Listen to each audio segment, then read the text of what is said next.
I had just spent a sizable amount on Qatar's famous QSuite business class, but once I boarded, I immediately realized I'd made a huge mistake. This sliding door suite that everyone raves about had me more cramped than economy, and it's all because I didn't do an extra 30 seconds of research beforehand. Wait till you see how simple it is. By the end of this video, I'll show you exactly what went wrong and the simple trick that could save you from the same expensive disappointment on business class on many airlines. Plus, I'll reveal the trick I used to get double amenity kits, why this was actually the best wagyu I've ever had in the sky, and how it feels to have your own personal flight attendant for the entire journey. Let's take off! So here I am back in Doha airport after an epic Cape Town trip, which you absolutely need to watch if you haven't already. And honestly, I'm exhausted.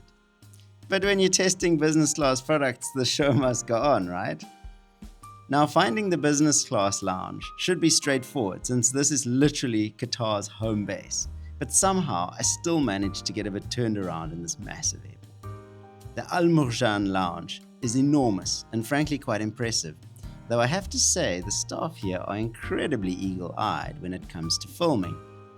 Within literally 30 seconds of pulling out my camera, I'm politely but firmly asked to stop filming the other passengers. Not that I know the rules. But this is actually the second time this has happened to me in this exact Qatar lounge. They're very protective of their guests' privacy, which I actually respect. But it does make for some challenging filming moments.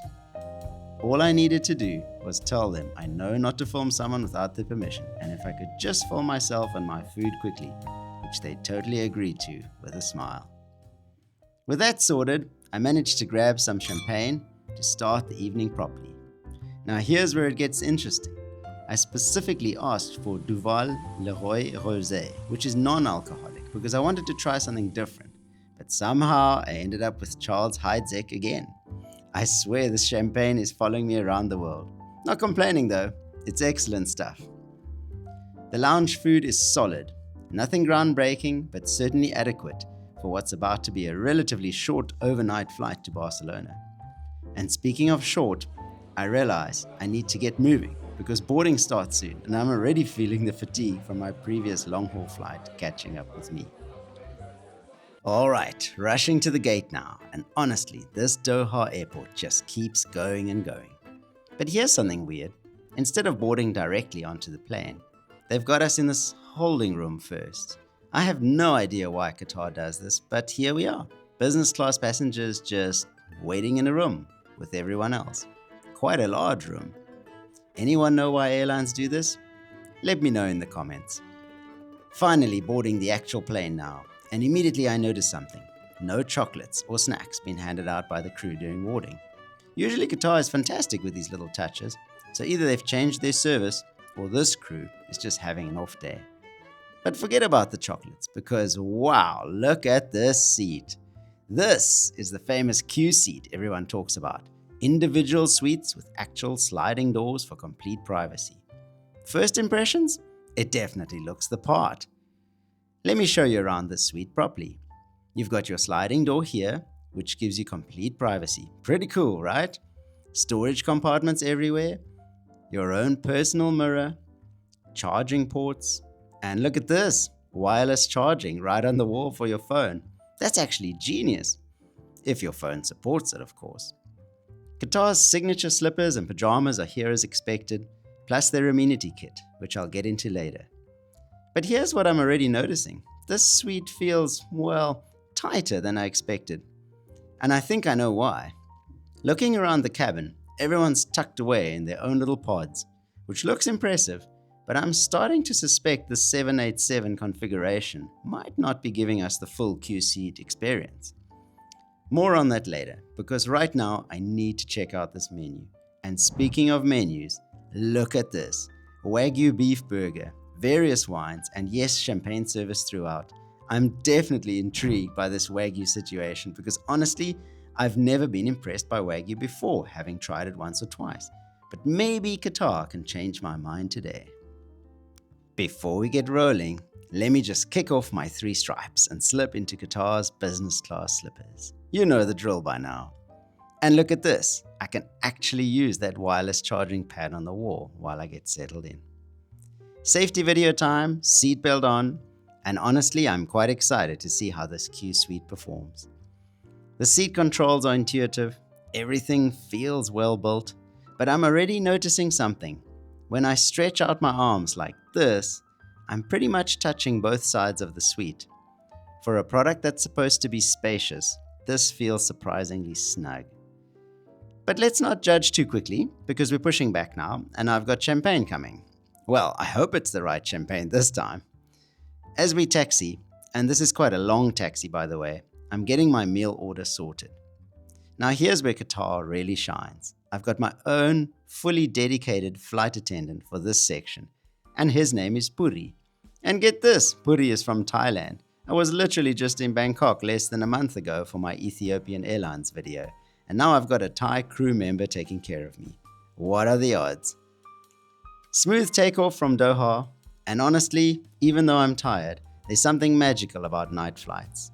Look at those city lights disappearing below us. Now I'm properly settled in and changing into the pajamas, because why not embrace the full experience? And here comes Puri with the wine service. I've ordered a French red, Chateau Cantemerle Haute Médoc 2016, which sounds fancy enough for this fancy suite. Okay, this wine is actually exceptional. Puri knows his stuff and he's incredibly attentive. You can really tell Qatar trains their crew well. But I'm also starting to plan out this flight in my head, because here's the thing, after 2 meals and some chatting, I'm only going to have about 2 or 3 hours to actually sleep. Some people sleep the entire flight, but honestly, what a waste when you're paying for the experience. Alright, moment of truth. The wagyu burger has arrived, and I have to say, presentation-wise, Qatar doesn't mess around. This looks properly gourmet. Now, I'll be completely honest with you, I've never been impressed by wagyu. Every time I've tried it, I've thought, what's the big deal? But this might actually change my mind. The burger itself is incredibly tender and flavorful, and I'm genuinely surprised. In fact, this burger is damn good, I'll give them that. But these chips, quite dry and disappointing. It's weird how you can nail the expensive part and then mess up something as simple as fries. Nevertheless, what I love about this suite, though, is that everything has its place. The tray table is massive, storage everywhere, and I can actually work comfortably while eating. I'm making notes about this flight because details matter, and honestly, I'm starting to appreciate some aspects of this QSuite. Time for the mandatory bathroom check, and Qatar's business class lavatories are always well appointed. But here's something I've never seen before. They have a needle disposal and what looks like an extra chair or footrest in here. I'm not sure what that's about, but it's definitely unique.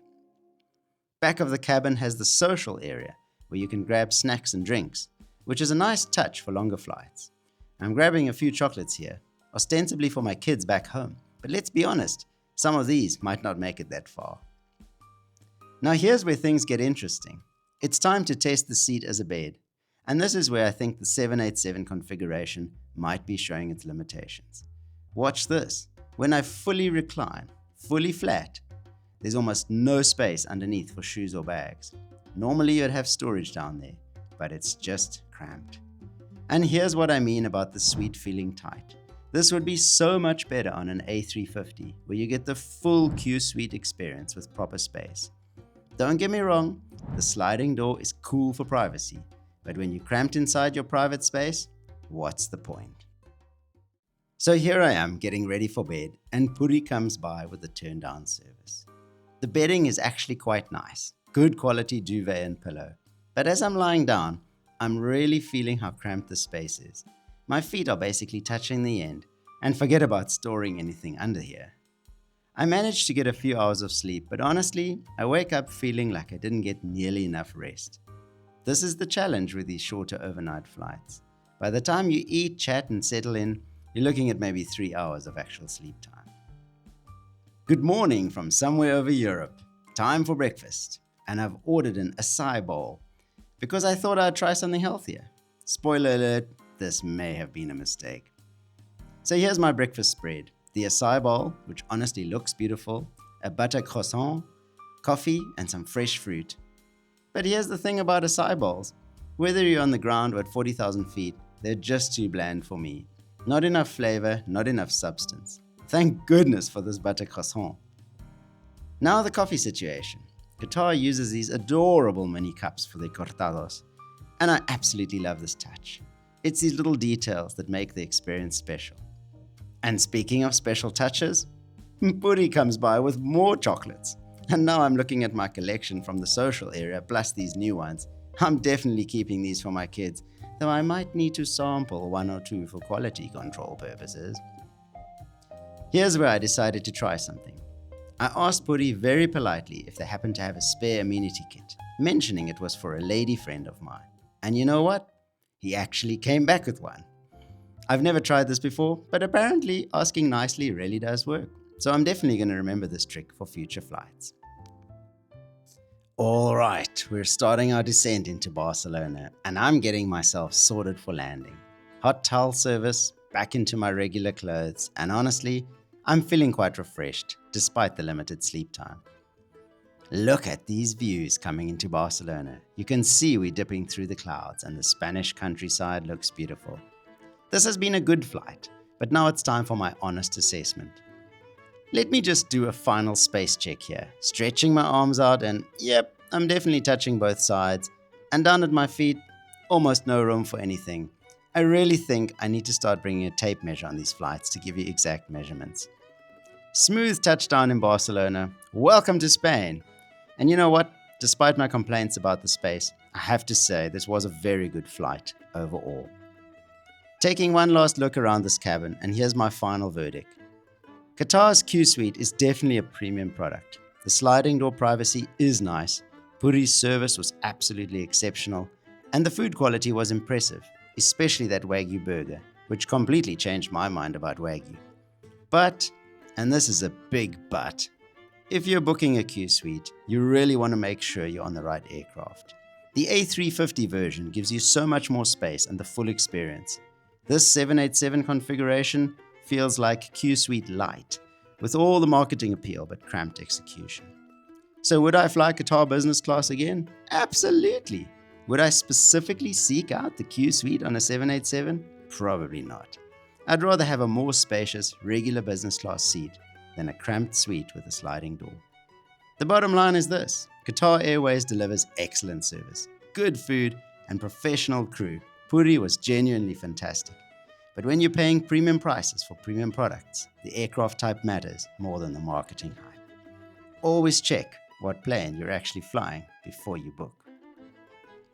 If you enjoyed this honest review, make sure to like and subscribe because all my videos are 100% self-funded. And let me know in the comments, have you tried the amenity kit trick? Does it actually work? And what's your take on wagyu? Is it overrated or worth the hype? Next up, I'll be reviewing that incredible Iberia flight that I mentioned. So make sure you subscribe to catch that. See you next time in the skies.